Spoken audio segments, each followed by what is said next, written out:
Hello and welcome, I am Arumba. Thank you for joining me. Let's play some more EU4. Brand new campaign, we're going to play as Norway. I did a poll on a Twitch stream and we had about 30 choices to choose from and Norway came out on top, which I think is a great pick. Very excited about playing it. First off, I want to mention that I am playing on the 1.4.0.2, I think it is, beta patch, which is available on Steam. This is what will become the 1.5 patch. So it's kind of, it may or may not be completely the same features, but it should be compatible with 1.5 when that comes out. So there's some really cool new features we get to show off, which I'm excited about. So as Norway, we start off in a personal union under Denmark, and we've been in this union since 1397. Keep in mind the game starts in 1444. So we have just 3 years before Denmark can start the process of annexing us, in which case either I think we become Denmark or we game over, one of the two. But our goal is going to be to release ourselves from the grip of Denmark and then, conquer everyone. That's the plan. Norway has some really interesting national ideas. We get starting traditions are light ship costs are down by 20%, light ship combat abilities up by 20%. You'll see a lot of naval focus with this nation. We have encouraged fishing, which is plus 10% production efficiency, 20% increased morale of navies. Again, there's that naval focus. Ship costs down by 10%. And then this is very interesting, the call of our forefathers. So it gives us explorers and conquistadors and plus 33% colonial range. So essentially what this does is around like the year 1500 or so, or maybe 1550, just by unlocking regular old idea groups, you end up getting the ability to explore. This is why in most games you'll end up seeing Norway start to explore later on, and it's just because they automatically pick up that colonial range. On top of that, they have pioneer spirit. They gain a colonist. So they do become a colonizer later on, but we're going to avoid going down the exploration idea path and just rely on the call of our forefathers. And I think that bonus 33% colonial range is designed to offset their distance from the, they're so far away from everything. Seize the opportunity, global trade power plus 10%, and then write new sagas, sorry. Encouraged by the establishment, each country will have its own yearly prestige plus 1 and 5% discipline. Okay, we're going to do random new world. For game options, we're going to do no bonuses, AI difficulty normal. I'm going to turn Lucky Nations off just because I think it's stupid. I really don't like Lucky Nations. The idea that like countries are just going to do well because they historically did well in a history simulator doesn't make sense to me because it's about alternate history. It's not about mimicking history. I don't want to simulate what actually happened. I want an alternate history. So anyway, let's play. That all being said, it's time to play the game.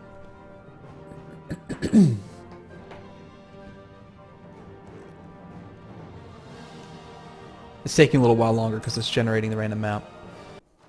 So yes, the new world will be randomized in this playthrough, which is interesting. So the trade winds are gone when you randomize the new world. They normally affect you. It makes it harder to explore in this direction and easier to explore in this direction. But they don't exist with the random new world. And let's talk about some of the new features in 1.5, or actually the beta patch, which is what we're in. Notice how when we hover over an army, the tooltip is significantly more detailed. You can actually see little icons for the troop types, regiments 3 to 0, for instance. You can see the leader and their actual, their pips. You can see how strong each leader is. So for instance, let's just say I take we don't actually have a leader, and apparently, we're not allowed to have a leader? My guy's 28, why can't we turn you into a commander? Oh, we're apparently in a lesser union. Only the major partner of a union has full control of the monarch. I didn't realize that. That's interesting. Alright, so anyway, but we'll be able to play with that a little bit more soon. We have, how much money? Do we have enough money to hire advisors? I think first things first is we lower maintenance a bit. Let's go ahead and take our ships and protect trade in our primary node, which we start off with our normal 2 merchants, and it looks like the game has determined these are the best 2 places for us at this point. We got one here that is just transferring trade power in the North Sea, and we're steering it towards Denmark. We've got our other guy who is here, and he's collecting from trade. And we are Norway, Fortunately, our capital is within this node. That's kind of neat how they did that. So they put our capital just barely within this node so that we don't suffer the collecting from trade not in capital penalty. So I think we're going to want to send our ships then to this trade node, to Lübeck, to increase our collecting power. Try to give ourselves something of a presence. Where did my ships go?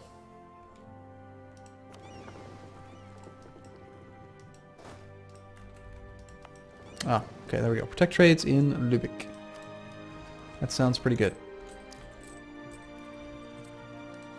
No mission selected. Fortify Hålogaland. Gain some manpower. That's usually a pretty good way to spend money. Improve our prestige, gain some stability if we did that. Now this is also another change in the patch. Now you actually have the ability to say that, like, I don't want to have a pop-up about this event. Like, say that there's just some event you never plan on doing. Then you can disable it from popping up and bothering you, and it makes it easier to see when something new pops up, you know? Like if you have one event that just, one decision that stays up there for 300 years, it basically makes that drop-down thing useless. So it's pretty cool. Improve relations with Scotland. Could gain us a little bit of prestige. I don't know why Scotland's not happy with us. They are happy with us.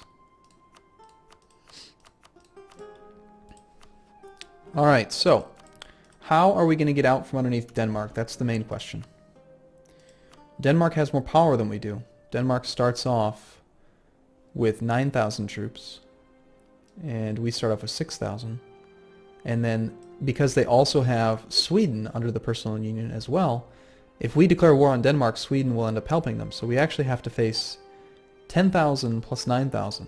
So there's a significant advantage. I think the only way we're going to come out of this is if we save up some money and really go crazy with mercenaries. And then also we have to have naval supremacy, because if we can box in Denmark's army and then use this strait crossing to our advantage in Øresund, park a bunch of ships here, then he won't be able to get his army out of Denmark and up into this area here. So we'll see. Naval supremacy and ground supremacy. Naturally, that's how we win. We just have to have better supremacy in all circumstances. Improving our prestige. I like the idea of getting free stability because it's admin points, but the idea of actually getting up to 50 prestige quickly is pretty unlikely. I mean, I like doing missions that we're very likely to achieve quickly. Gaining 27 manpower in Hålogaland, or whatever it's called, would be nice. Hålogaland. Where is Hålogaland? Here. We have 29 manpower, so if we gain 27, that's pretty good. Ah, see, look at that. That's really nice. So they've expanded the tooltips as well to indicate that increasing goods, the amount of goods that you produce, actually gives you more manpower. So the reason why it's at 29 is apparently because goods produced 11% is giving us +2.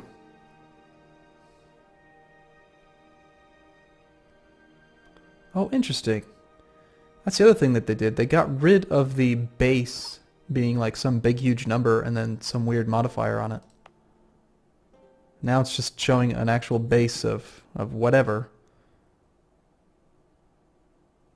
So if we can do that math, it looks like 50, and then goods produced is +6, takes us to 56 times 1.1 equals 61. Interesting. I like this system much better. And of course our capital gives us the most manpower. It just has a high base. Goods produced plus 13%. Apparently we're the production leader of fish. Well, that's nice. I didn't realize that 1.13 makes you the production leader. I like it. Okay, anyway, let's play the game. You guys ready for this? Let's go. So the question was, do we want to fortify Hålogaland? It's going to take up all of our money. We need the money for mercenaries. I don't think we can afford to do it right now. Of course, we could just take out loans. We could also just take, a bunch of loans to finance our rebellion. And Denmark is definitely...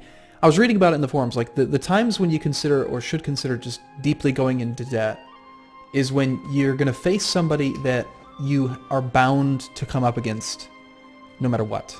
Like, don't take loans just to attack random people, but if you're going to fight, let's say you're playing as like Austria. You know you're going to end up at war with France. Well, then you go into debt to fight France. You win that first battle, and then everything is better. Tensions between nobles and clergy. In feudal kingdoms, two castes within society held great power, the nobility and the clergy. Now it turns out a baron and the local monastery of his fief are bickering about who owns a rather large piece of land. These days, the royal court is swamped with people yammering about divine right. The nobles claiming their divine right to rule the land, and the clergy asserting their position as the representatives of God on earth. The whole situation is growing rather unstable. The baron in question is inciting the other nobles against the clergy and questioning their right to hold any sort of temporal property. The prior of the monastery has brought in the archbishop on his side, who in turn threatens to go straight to Rome should you decide with the nobles. Now, what shall we do, my liege? So we piss off the Pope tremendously. Jesus lived among beggars and fishermen, why don't you? Or surely we do not anger his holiness, in which case two noble regiments rise up in the Shetlands. Alright, the Shetlands.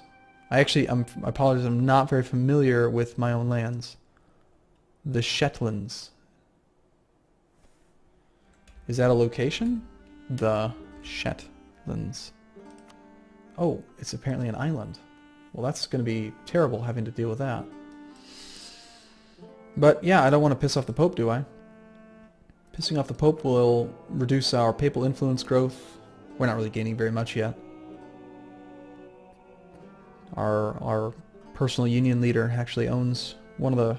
They're actually, surprisingly, the control of the Curia with just one guy. I think we just piss off the Pope, actually. It'll come back. You know, the Pope's not going to be too upset with us for long. Upset the Pope. That's literally what it says. 50 years. It'll take about 50 years. Unless we improve our prestige, in which case it'll be faster. But yeah, we only have 6 regiments. To have to go fight 2 on an island with a naval landing penalty would just be terrible. National decisions are available. Declare the statute in restraint of appeals. So this is available because we've pissed off the Pope. We are allowed to gain 10 prestige, increase Catholicism reform desire. This would actually piss off Sweden, piss off Scotland, piss off the Pope even further. But we gain reduced national revolt risk, reduced stability cost, more yearly prestige, less diplomatic reputation. These things actually all seem pretty fine to me. I don't see us ever becoming in charge of the Curia. So the idea of trying to get yearly papal influence just seems kind of silly. But the stability cost modifier and then the bonus prestige seems okay. The other thing is that I know that when you do this, declare the statute in restraint of appeals, it opens up this thing down here, introduce church taxes. So one of the following must be true, have the modifier statute in restraint of appeals. It allows us to do this. So we can turn that -1 revolt risk into no revolt risk modifier and plus 8% income, which seems pretty good.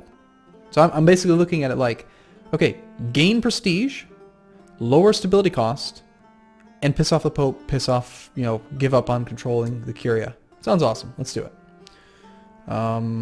Let's take the improve our prestige ambition first. And then we'll tick that one off. And church taxes probably won't be available till what, tomorrow?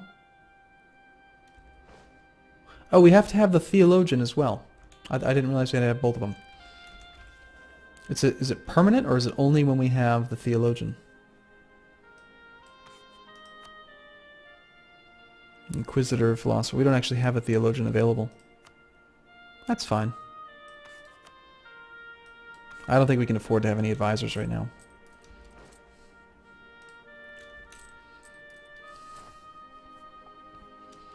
Apparently we're being blockaded by pirates. How dare they? So let's send the whole fleet up there to take care of the pirates. And then we'll get them back down into protecting the trade route. Now that's another thing that's changed, is that like ships take a tremendously more damage than they used to. Like you will lose ships constantly. It's crazy in this patch. So that's why I wanted to send all of them just to be safe. Now we do have diplomats. I should be doing something with these diplomats. Sweden's hostile with me because I demoted the Pope. My own liege is actually pretty happy with me.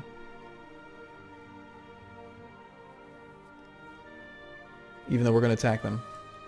I mean, we have to, right? We can't allow them to absorb us. Perhaps we try to buddy up with England to provide us with some naval supremacy when we go to war. Let's improve relations with England. Scotland's upset because of the demotion of the Pope. Sweden is our direct neighbor, so I feel like it's probably a good idea to improve relations with them. They view us with open hostility due to their ambitions to conquer some or all of their provinces. Awesome. Thanks, Sweden. I thought we were going to be buddies, but apparently not. So we have room for more boats. That's probably the better way to do it. You know, all of our ideas modify light ships, which are good at trade. They're not as expensive. I just think that we need to build up some light ships and try to get the trade game going. So let's build up some more barks. Nice and inexpensive. Let's build 3 of them. Right up to our force limit. And then, other than that, we just kind of stockpile a little bit of money here where we can. In the very beginning of this playthrough might be a little bit slower while we're trying to get out from underneath this personal union. But, I don't know. We'll see. It's going to be interesting to explore the new world as a colonizer soon. Eventually. And it's also very nice to start off as a Western nation. Now, who do we want to rival? The Hansa, probably, because they have so much trade power in this node. I mean, they've got 3 provinces at the start of the game, and they all have these nasty trade power modifiers. This one has plus 10 trade power. So from 3 darn provinces, they get tons of trade power, all just from those 3. And then because they're a merchant republic, they get an extra 10% modifier. So they have a lot of trade power. And they're essentially costing us a huge amount of money. You know, we are actually really low down on this list. Are my ships not protecting trade? Oh, they're trying to repair right now. Well, let's just detach the light ships and have them go protect trade right away. We need them to be doing their job. Yeah, so we're up that way a bit. Now we're in 3rd place. But yeah, I think we do want to rival and embargo the Hansa. So let's actually recall our advisor from Sweden. Let's go ahead and rival the Hansa. And then as soon as our guy gets back, we will issue an embargo. So we're going to be at war with the Hansa most likely. And that actually does give them a casus belli against us. They're embargoed, which gives us the trade. Then they'll permanently have the trade dispute CB against me. Unless they counter-embargo me, in which case we can't. Neither of us can really do anything about it.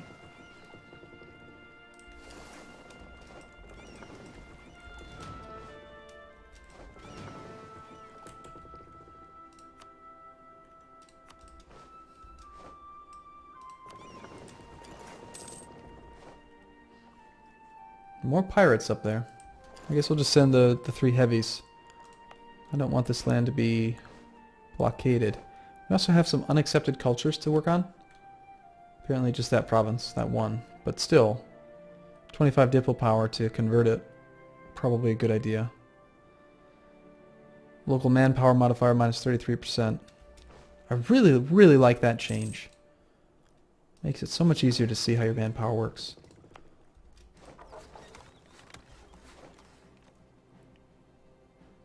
Local tax modifier, goods produced. So I understand that tooltip will actually tell us when there's more, when you're going to get more manpower from the goods produced as well.